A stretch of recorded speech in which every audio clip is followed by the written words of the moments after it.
akhirnya akhir zaman ini kita kembali kepada kasih mula-mula kita. Pujian, penyembahan, worship kita penuh dengan cinta mula-mula. Kita menghadap Bapa, Yesus dan Roh Kudus. Bukan banyak permintaan, bukan banyak permohonan, tapi banyak kasih, kasih dan menyembah Dia. Satu hal yang ku rindukan, ya Tuhan, selalu berada di dekat-Mu dengan senang hati, dengan senang jiwa. Ku menanti di hadirat-Mu. Bersama-sama satu hal.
Oh, I love you, Lord. I love you, Lord. With all of my heart. I love you, Lord. How I love you, Lord. I love you, Lord. Forever I love you, Lord. Everybody sing, oh, I love. How I love you, Lord. I love you, Lord. With all of my heart. I love you, Lord. How I love you, Lord. I love you, Lord. Forever I love you, Lord. Everybody say Jesus. Jesus, Jesus, you are the one I love. Jesus, Jesus,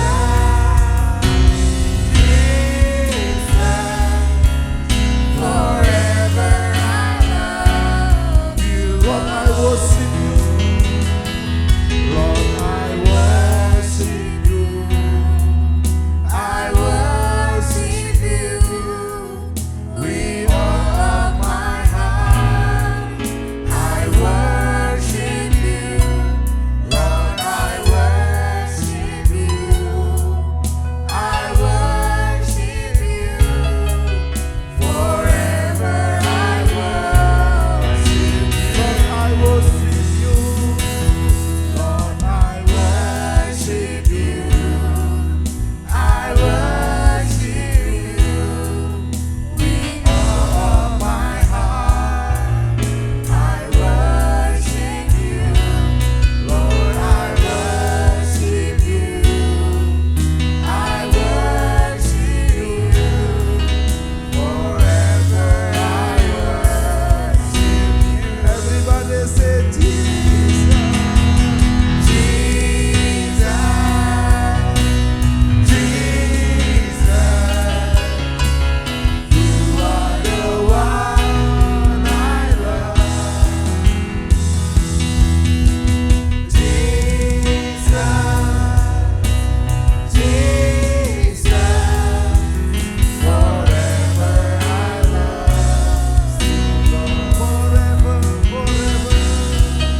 Jesus. I love you, Holy Spirit. I worship you, Father. I worship you, Jesus. I worship you, Holy Spirit, forever. In Jesus' mighty name. Amen.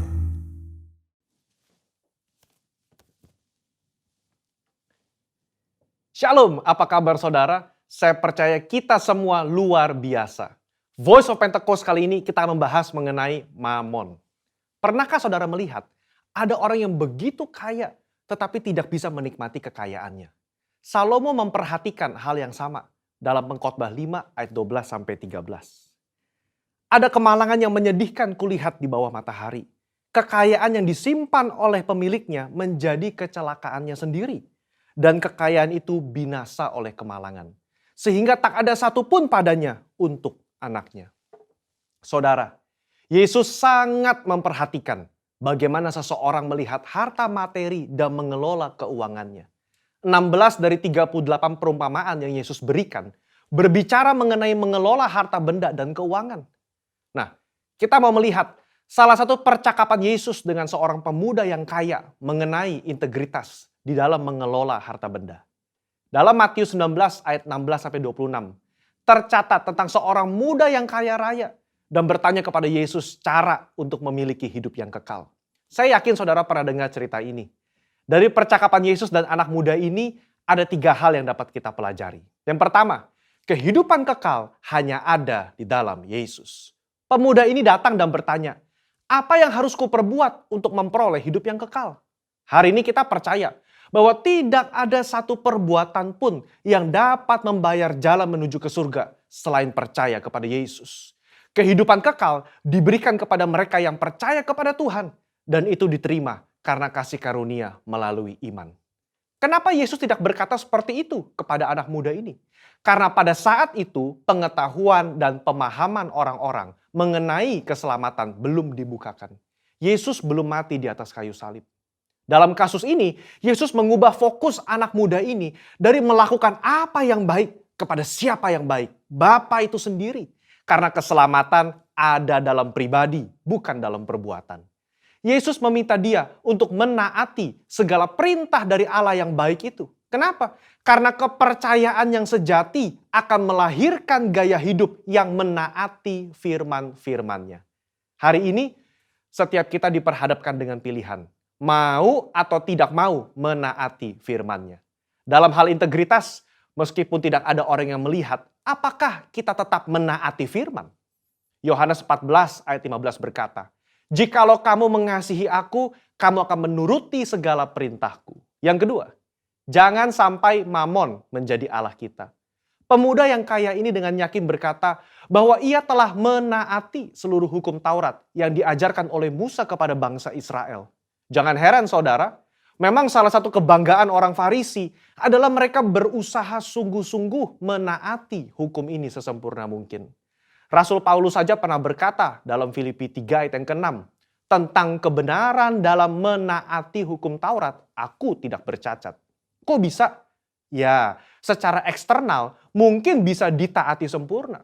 Tapi dalam hati siapa yang tahu? Di sini, Yesus menaikkan derajat hukum ke standar yang sejati. Hukum tidak hanya mengatur soal perbuatan, tapi menyangkut hati dan pikiran. Anak muda ini begitu yakin telah menaati hukum Taurat, tetapi dia lupa soal hatinya yang terpikat dengan uang. Dia begitu sedih karena hartanya banyak dan hatinya terpaut pada keinginan untuk menjadi kaya, melebihi kasihnya kepada Allah dan kepada saudara-saudaranya. Di situ, Yesus menunjukkan masih ada yang kurang dalam dirinya dalam menaati hukum. Serta memberitahukan bahwa Allah yang disembah oleh anak muda ini sebetulnya bukan Tuhan, tetapi Mamon. Anak muda ini lebih suka menaati Mamon ketimbang menaati perintah Allah. Disinilah letak integritas hati berada. Kesesuaian pikiran dan hati terhadap firman Tuhan. Poin yang ketiga. Kita harus selalu mengecek motivasi hati kita. Matius mencatat, ketika orang muda itu mendengar perkataan itu, pergilah ia dengan sedih, sebab banyak hartanya. Kenapa dia sedih? Karena Yesus menunjukkan dengan jelas apa yang menjadi fokus utama dalam hidupnya, yaitu uang. Kedua, dia sedih Karena meskipun sudah tahu akar masalahnya, dia tidak rela menukar harta duniawinya dengan harta di surga. Kehidupan kekal itu sendiri. Saudara, Allah begitu mengasihi saudara dan saya. Dia tidak rela kita tertipu dengan kenikmatan duniawi yang bersifat sementara. Padahal di surga nanti, kebahagiaan yang dia siapkan itu kekal adanya. Mungkin kita berpikir, biarlah di dunia hati saya fokus mencari uang dan uang dan uang. Nanti begitu di ujung kehidupan, baru saya berpikir soal surga dan Yesus. Tidak ada yang tahu kapan ajal menjemput atau kapan Tuhan datang menjemput kita. Yesus sudah berkata dalam Matius 6 ayat 24, tidak seorang pun dapat mengabdi kepada dua tuan. Kamu tidak dapat mengabdi kepada Allah dan kepada Mamon. Ini berbicara soal integritas hati kita di hadapan Tuhan. Orang yang terus-menerus berfokus kepada uang atau mamon akan kesulitan menempatkan Tuhan sebagai prioritas pertama dalam hidupnya. Percayalah, kita yang mencari dahulu kerajaan Allah dan kebenarannya, Tuhan akan cukupkan kebutuhan kita di dunia ini. Allah adalah Bapa yang baik, yang suka memberi berkat kepada anak-anaknya. Mari kita belajar mengucap syukur dan menerima berkat yang Tuhan berikan dengan rasa cukup. Saya tutup dengan kata-kata bijaksana dari Raja Salomo. Siapa mencintai uang tidak akan puas dengan uang. Siapa mencintai kekayaan tidak akan puas dengan penghasilannya. Saya berdoa, kita semua mengucap syukur atas berkat yang Tuhan beri dalam hidup ini. Dan biarlah hidup kita terus menjadi berkat bagi orang lain. Mari berlomba-lomba mengumpulkan harta di surga, bukan di dunia ini. Saudara, untuk penjelasan lebih lengkap dari tim teologi kami, jangan lupa buka link yang ada di atas atau scan QR Code yang tersedia. Salam integritas, Tuhan Yesus memberkati.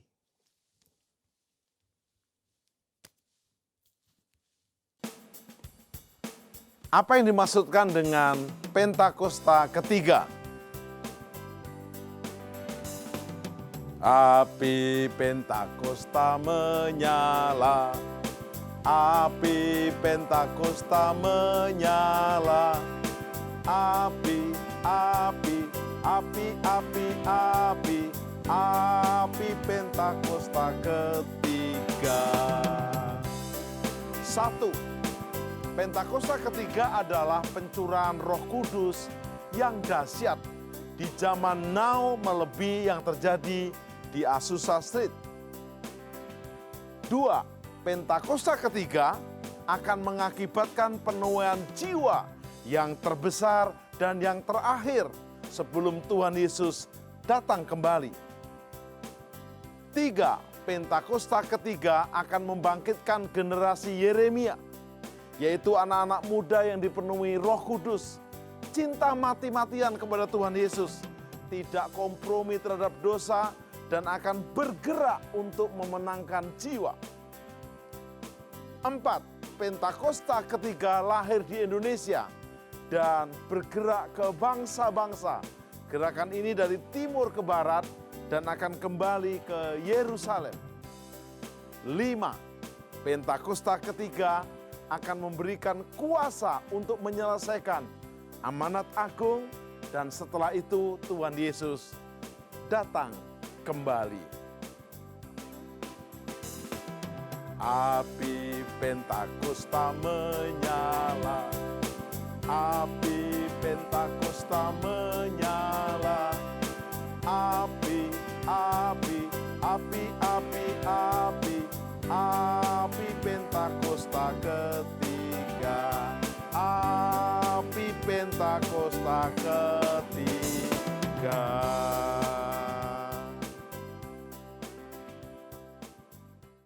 Kekasih-kekasih Tuhan, kita berjumpa kembali dalam program ini untuk kita bersama-sama mendalami firman bersama Yesus yang adalah masternya miracle. Yesus adalah masternya miracle karena Yesus dinubuatkan, dikandung, lahir karena miracle. Yesus sepanjang hidupnya melayani penuh miracle. Terlebih dia membuat murid-muridnya melanjutkan miracle-nya sampai akhir zaman. Pada kesempatan program ini kita akan belajar dalam topik Mawar Saron Tuhan. Mawar Saron Tuhan. Kidung Agung pasal 2 ayat 1 berkata, bunga mawar dari Saron, aku bunga bakung di lembah-lembah. Kata mawar Saron yang paling diingat adalah saat disebutkan dalam kitab Kidung Agung pasal 2 ayat 1 ini. Di mana dalam ayat tersebut seorang gadis yang menjadi pusat perhatian Salomo menyamakan dirinya sebagai mawar dari Saron. Kitab Kidung Agung secara khusus menyiratkan sebuah perasaan yang mendalam Raja Salomo kepada gadis Sulam atau Sunem menurut para penafsir di Alkitab. Begitu dalamnya perasaan tersebut sampai-sampai Salomo memuja sang gadis sedemikian rupa. Apakah yang dimaksud dengan Mawar Saron? Saron adalah sebuah lokasi yang terletak di antara Gunung Tabor dan Danau Tiberias 1 Tawarikh 5:16. Saron dipahami sebagai sebuah tanah datar. Apa yang menarik di sini adalah suatu keindahan yang ada di dataran Saron ini. Para penafsir Alkitab sepakat bahwa perasaan Raja Salomo yang begitu kuat terhadap gadis Sunam bisa disamakan dengan kasih Kristus kepada mempelainya, yaitu kita umat yang menanti-nantikan kedatangannya yang kedua kali sambil terus bekerja seperti gadis Sulam. Intinya adalah sang Raja Salomo tertarik dikarenakan kerajinan gadis Sunem itu bekerja. Seorang mempelai yang begitu giat bekerja menyenangkan mempelai pria akan terpancar kecantikan rohani, bukan sekedar kecantikan dibuat-buat tanpa tindakan nyata. Mari kita lihat contoh. Kisah Rasul 7 ayat 54. Kisah kematian Stefanus yang harum. Ketika anggota-anggota Mahkamah Agama itu mendengar semuanya itu, sangat tertusuk hati mereka. Maka mereka menyambutnya dengan gertakan gigi. Tetapi Stefanus yang penuh dengan Roh Kudus menatap ke langit, lalu melihat kemuliaan Allah dan Yesus berdiri di sebelah kanan Allah. Lalu kata Stefanus, sungguh aku melihat langit terbuka dan anak manusia berdiri di sebelah kanan Allah. Maka berteriak-teriaklah mereka, orang-orang Yahudi yang gelap mata ini, sambil menutup telinga serentak menyerbu Stefanus. Mereka menyeret Stefanus keluar kota, lalu melemparinya dengan batu. Dan saksi-saksi meletakkan jubah mereka di depan kaki seorang muda yang bernama Saulus. Apa yang menarik? Stefanus mati bukan karena dilempari batu. Kisah Rasul 7 ayat 59 berkata, sedang mereka melemparinya, Stefanus berdoa. Katanya, ya Tuhan Yesus, ampunilah mereka. Dan terakhir Stefanus berkata, terimalah rohku. Sambil berlutut ia berseru dengan suara nyaring, Tuhan, janganlah tanggungkan dosa ini kepada mereka. Dan dengan perkataan itu, meninggallah Stefanus. Sungguh kematian Stefanus sebagai martir begitu harum sehingga mengawali kebuahan rohani yang besar atas Yerusalem pada waktu itu. Dan Kisah Rasul 8:1, Saulus juga setuju bahwa Stefanus mati dibunuh. Salah satu kisah yang menebarkan bau harum bagi Tuhan adalah kisah kematian Stefanus sebagai martir di dalam Perjanjian Baru. Saat itu agama Kristen mengalami tekanan yang sangat kuat. Banyak orang Kristen yang dipaksa meninggalkan keyakinannya. Tapi yang terjadi adalah mereka tidak menyangkal Kristus sampai mati. Sama seperti kematian Stefanus, kita juga mendengar bagaimana nama sebuah desa Lemban, Tongoa di Kabupaten Sigi, menjadi viral akhir-akhir ini. Sebuah peristiwa kelam yang sangat menyakitkan, terutama bagi kalangan orang percaya. di sebuah desa yang nyaman di Kabupaten Sigi, Sulawesi Tengah. Sebanyak 4 orang ditemukan martir seperti Stefanus. Berikut juga 7 rumah termasuk gereja yang akhirnya ikut juga rusak. Tidak ada masalah apapun sebelumnya. Tidak ada masalah yang melatar belakangi peristiwa tersebut. Bisa dikatakan keluarga tersebut berada dalam keadaan damai dan aman. Begitu juga dengan lingkungan sekitar. Mengapa terjadi? Mengapa dibakar? Mengapa dibunuh? Mengapa dan mengapa?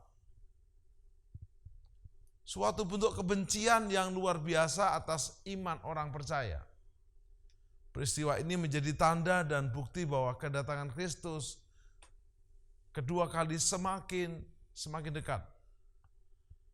Bahkan dapat dikatakan ini bukan akhir zaman, ini akhirnya akhir zaman. Sanguis Martyrum Semen Christianorum. Darah para martir adalah benih orang-orang percaya. Ini peribahasa Latin. Kata martir berasal dari bahasa Yunani. Martus, yang berarti saksi. Baik Stefanus maupun 4 orang di Sigi akan menjadi tinta emas dan bau harum bagi mawar Saron yang dipuji-puji Salomo. Paulus yang menjadi saksi kematian Stefanus, dulu namanya Saulus, juga memutuskan hal yang sama saat menjelang kematiannya. Kita akan naikkan pujian ini. I have decided to follow Jesus. No turning back, no turning back. Bertobat percaya Yesus gratis. Dosamu diampuni gratis. Tapi untuk mengiring Yesus Anda harus bayar harganya. I have decided to follow Jesus. I have decided to follow Jesus. I have decided to follow Jesus. No turning back, no turning back. I have decided to follow Jesus. I have decided to follow Jesus. I have decided to follow Jesus. No turning back, no turning back. Mengikut Yesus keputusanku. Mengikut Yesus keputusanku. Mengikut Yesus keputusanku. Ku tak ingkar, ku tak ingkar. Sing together, I've decided. I have decided to follow Jesus. I have decided to follow Jesus. I have decided to follow Jesus. No turning back, no turning back, no turning back, no turning back, no turning back. Once more, no turning back, no turning back. 2 Timotius 4 ayat 6 berkata, Paulus jujur berkata, mengenai diriku darahku sudah mulai dicurahkan. Sebagai persembahan dan saat kematianku sudah dekat. Aku telah mengakhiri pertandingan yang baik. Aku telah mencapai garis akhir dan aku telah memelihara iman. Ini ayat sering dipakai di rumah duka. Semoga benar-benar menjadi kenyataan buat perjuangan iman mereka. Ayat 8, sekarang telah tersedia bagiku mahkota kebenaran yang akan dikaruniakan kepadaku oleh Tuhan Hakim yang adil pada harinya. Tetapi bukan hanya kepadaku, melainkan juga kepada orang-orang yang merindukan kedatangannya. Sekali kelak, semua orang akan menghadapi tanggung jawab yang sama, yaitu mempertahankan imannya. Di mana saat itulah pengurapan Ros of Sharon, Marar Sharon turun atas kita. Pengurapan Marar Sharon adalah kemampuan dimempelaikan atau dijadikan mempelai Tuhan yang tak bercacat dan tak bercela. Pengurapan yang memiliki jaminan untuk harpazo diangkat dan rapture mengalami pengangkatan. Saya akan berikan 3 langkah dan itu menjadi acuan praktis kita bahwa hari-hari ini saya dan Anda harus siap menerima yang namanya pengurapan berkat Mawar Sharon. Sebelumnya kita akan naikkan pujian Yesus Kembang Mawar Sharon. Tiap orang harus tahu.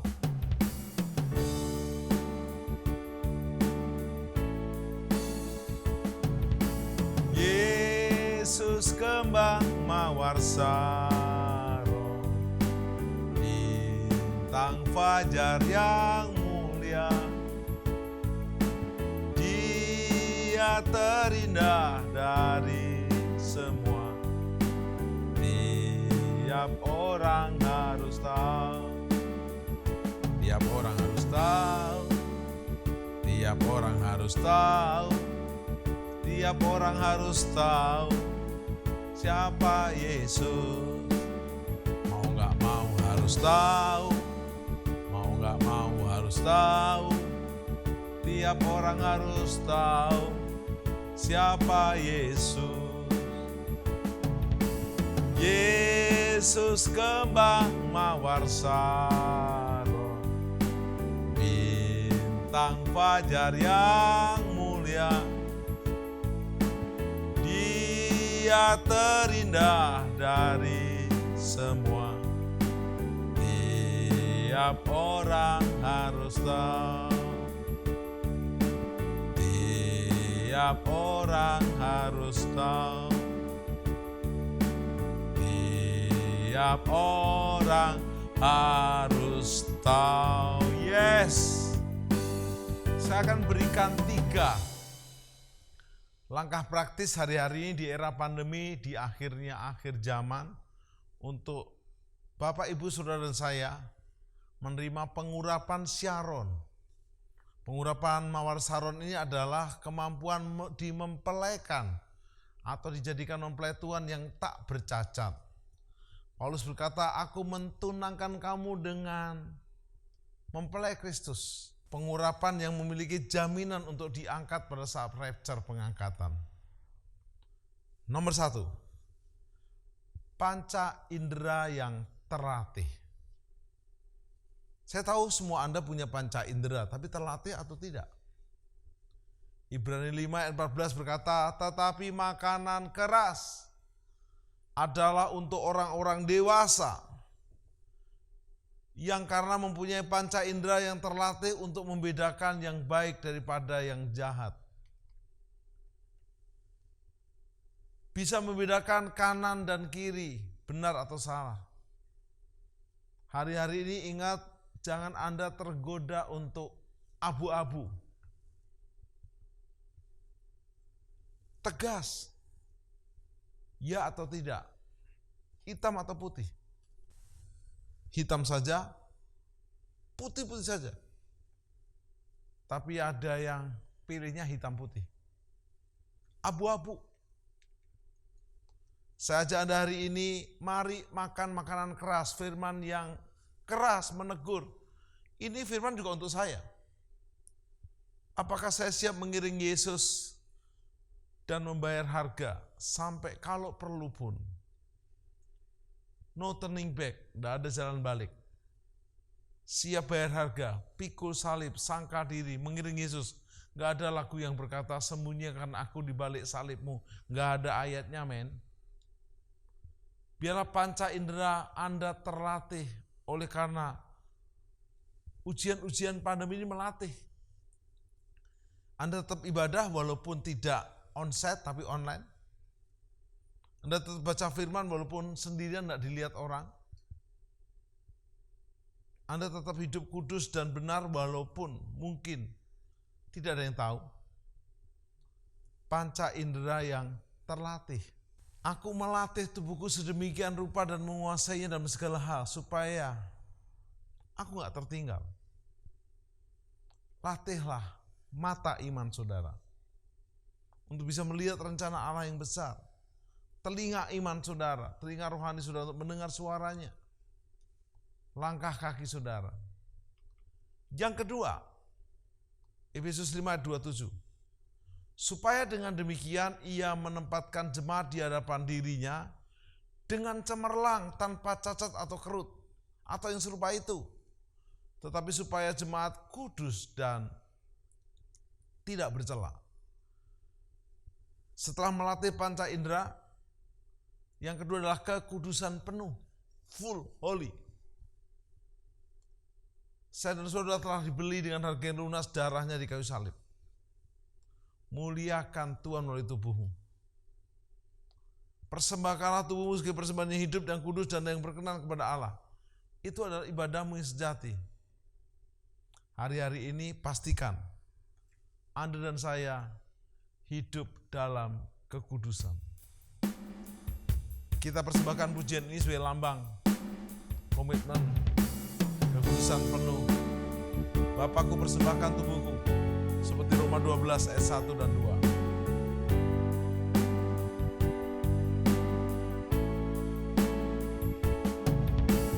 Bapa, ku persembahkan tubuhku sebagai persembahan yang hidup, kudus, dan yang berkenan padamu sebagai ibadah yang sejati. Bapa bersama-sama. Bapa, ku persembahkan tubuhku sebagai persembahan yang hidup, kudus, dan yang berkenan padamu sebagai ibadah yang sejati. Ku sembahkan Tuhan, ku sembahkan Tuhan, ku serahkan hidupku kepadamu untuk kemuliaan namamu, untuk kemuliaan namamu. Yes. Holy atau bahasa aslinya kados artinya dipisahkan. Bahkan di Wahyu 11, pisahkanlah yang di halaman bait Allah dan di dalamnya.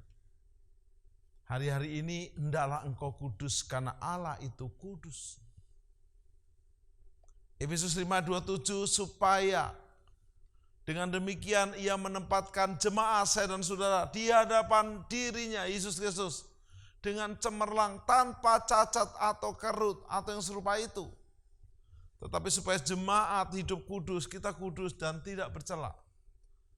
Wahyu pasal terakhir berkata, yang kudus jahat biar semakin jahat, tapi yang kudus semakin kudus.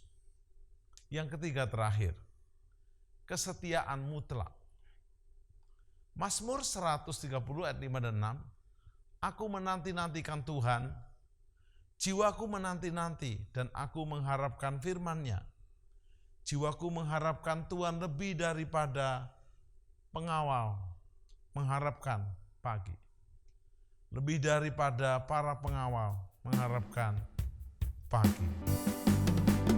Lebih dari segalanya,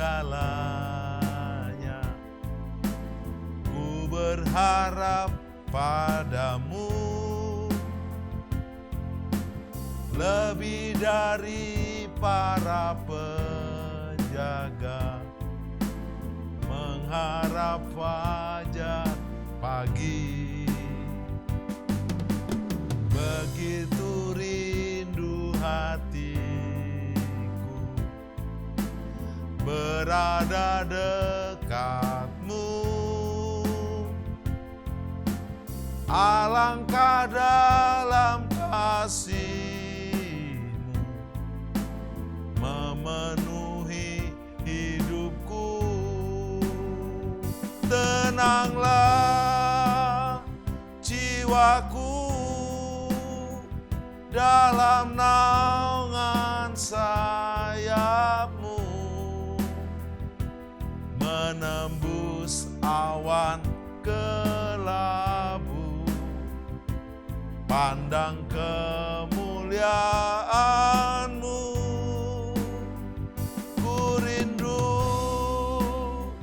Selalu lekat dalam hatimu,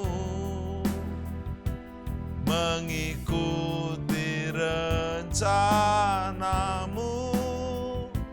Yesus Tuhan Rajaku, selalu ku rindu, selalu ku rindu. Lekat dalam hatimu, mengikuti rencanamu.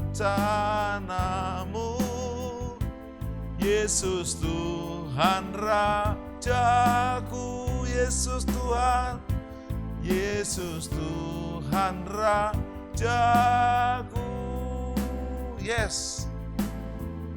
Bapak, Ibu, Saudara kekasih Tuhan, saya akan tutup dengan penerapan dari Wahyu 2 ayat 10b. Hendaklah engkau setia sampai mati, dan aku akan mengaruniakan, kata Yesus Tuhan, kepadamu mahkota kehidupan. Barang siapa takut kehilangan nyawanya. Ingat hari-hari ini, bayar harga sampai titik darah penghabisan. Kita belajar dari Yesus yang setia sampai di atas kayu salib. Dia tidak pernah mengeluh. Bahkan dia ampuni mereka Bapa karena mereka tidak tahu apa yang mereka lakukan. Yesus berkata sudah selesai. Yesus menyerahkan nyawanya. Kesetiaan Yesus menjadi teladan buat kita semua hari-hari ini. Hendaklah engkau setia sampai mati. Mari setia. Ada beberapa orang mulai goyah imannya karena pandemi belum juga selesai. Bukan hanya krisis COVID, tapi juga krisis ekonomi, krisis bisnis, krisis keluarga, bahkan multi krisis. Ingat, ini tanda akhir zaman. Suka nggak suka, mau nggak mau. Tapi kalau kita mau setia sampai mati, aku, kata Yesus, akan mengaruniakan kepadamu mahkota kehidupan. Nama mahkotanya kehidupan. Berarti ada kehidupan dalam kehidupanmu. Karena memang Yohanes 14:6 berkata Yesus adalah jalan, kebenaran, dan hidup yang kekal. Jika ada di antara saudara yang menjadi anak yang terhilang, meninggalkan Tuhan dan pelayanan, ibadah, sekalipun hanya lewat online, lewat Zoom, lewat Facebook, YouTube, dan kawan-kawannya, Anda tidak mau lagi, Anda pilih program yang lain. Bertobat hari ini. Terima Yesus sebagai Juru Selamat dan Tuhanmu. Dan Anda akan jadi murid yang berlipat ganda. Hamba yang berintegritas domba. Dan mempelai yang bijaksana. Mari kita berdoa. Sempurnakan firman-Mu. Tentu hamba-Mu terbatas. Juga hamba-Mu telah berhenti berbicara. Tapi Roh Kudus Kau terus berbicara. Bahwa Umat mengikuti program ini telah dipilih Tuhan. Bukan kamu yang pilih aku, tapi aku yang pilih kamu. Supaya kamu pergi dan menghasilkan buah dan buahmu tetap. Supaya apa yang kamu minta kepada Bapa, mintalah untuk kesetiaan yang sampai mati. Sehingga engkau dan seisi rumahmu diselamatkan. Saat engkau sudah menantikan kedatangan Yesus yang kedua kali, engkau akan dilindungi dengan sempurna. Sakitmu disembuhkan, persoalanmu diselesaikan, kemenangan menjadi milik bagianmu. Engkau dan seisi rumahmu. Dalam berkat Bapa, Tuhan Yesus dan Roh Kudus, dalam nama Yesus. Amin. Deklarasi iman Mazmur 91 dalam lindungan Allah. Orang yang duduk dalam lindungan yang maha tinggi dan bermalam dalam naungan yang maha kuasa akan berkata kepada Tuhan, tempat perlindunganku dan kubu pertahananku, Allahku yang kupercayai. Sungguh, dialah yang akan melepaskan engkau dari jerat penangkap burung, dari penyakit sampar yang busuk. Dengan kepaknya ia akan menudungi engkau, di bawah sayapnya engkau akan berlindung. Kesetiaannya ialah perisai dan pagar tembok. Engkau tak usah takut terhadap kedahsyatan malam, terhadap panah yang terbang di waktu siang, terhadap penyakit sampar yang berjalan di dalam gelap, terhadap penyakit menular yang mengamuk di waktu petang. Walau 1.000 orang rebah di sisimu dan 10.000 rebah di sebelah kananmu, tetapi itu tidak akan menimpamu. Engkau hanya menontonnya dengan matamu sendiri dan melihat pembalasan terhadap orang-orang fasik. Sebab Tuhan ialah tempat perlindunganmu, yang maha tinggi telah kau buat tempat perteduhanmu. Malapetaka tidak akan menimpa kamu, dan tulah tidak akan mendekat kepada kemahmu. Sebab malaikat-malaikatnya akan diperintahkannya kepadamu untuk menjaga engkau di segala jalanmu. Mereka akan menatang engkau di atas tangannya, supaya kakimu jangan terantuk kepada batu. Singa dan ular tedung akan kau langkai. Engkau akan menginjak anak singa dan ular naga. Sungguh hatinya melekat kepadaku, maka aku akan meluputkannya. Aku akan membentenginya, sebab ia mengenal namaku. Bila ia berseru kepadaku, aku akan menjawab. Aku akan menyertai dia dalam kesesakan. Aku akan meluputkannya dan memuliakannya. Dengan panjang umur akan kukenyangkan dia, dan akan kuperlihatkan kepadanya keselamatan daripadaku. Mazmur 91, dalam lindungan Allah, Bapa Surgawi, Yesus Kristus, dan Roh Kudus.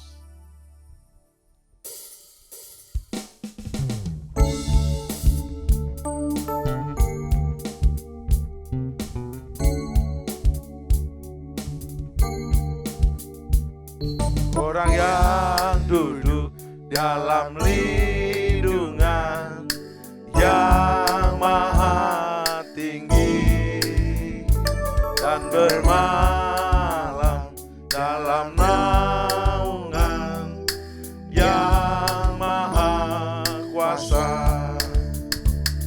akan berkata kepada Tuhan, tempat perlindunganku dan kubu pertahananku, Allahku yang kupercayai. Sungguh dialah yang akan melepaskan engkau dari jerat penangkap burung, dari penyakit sampar yang busuk. Dengan kepaknya ia akan menudungi engkau, di bawah sayapnya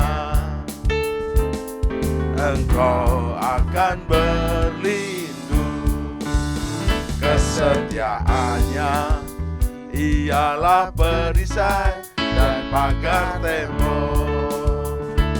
Engkau tak usah takut terhadap kedahsyatan malam, terhadap panah yang terbang di waktu siang, terhadap penyakit sampar yang berjalan di dalam gelap, terhadap penyakit menular yang mengamuk di waktu petang. Walau 1000 orang rebah di sisimu dan 10.000 di sebelah kananmu, tetapi itu tidak akan menimpamu. Engkau hanya menontonnya dengan matamu sendiri dan melihat pembalasan terhadap orang-orang fasik. Sebab Tuhan ialah tempat perlindunganmu, yang maha tinggi telah kau buat tempat perteduhanmu. Malapetaka tidak akan menimpa kamu, dan tulah tidak akan mendekat kepada kemahmu. Sebab malaikat-malaikatnya akan diperintahkannya kepadamu untuk menjaga engkau di segala jalanmu. Mereka akan menatang engkau di atas tangannya, supaya kakimu jangan terantuk kepada batu. Singa dan ular teduh akan kau langkahi, engkau akan menginjak anak singa dan ular naga. Sungguh hatinya melekat kepadaku, maka aku akan meluputkannya. Aku akan membentenginya, sebab Dia mengenal namaku. Bila Ia berseru kepadaku, aku akan menjawab. Aku akan menyertai Dia.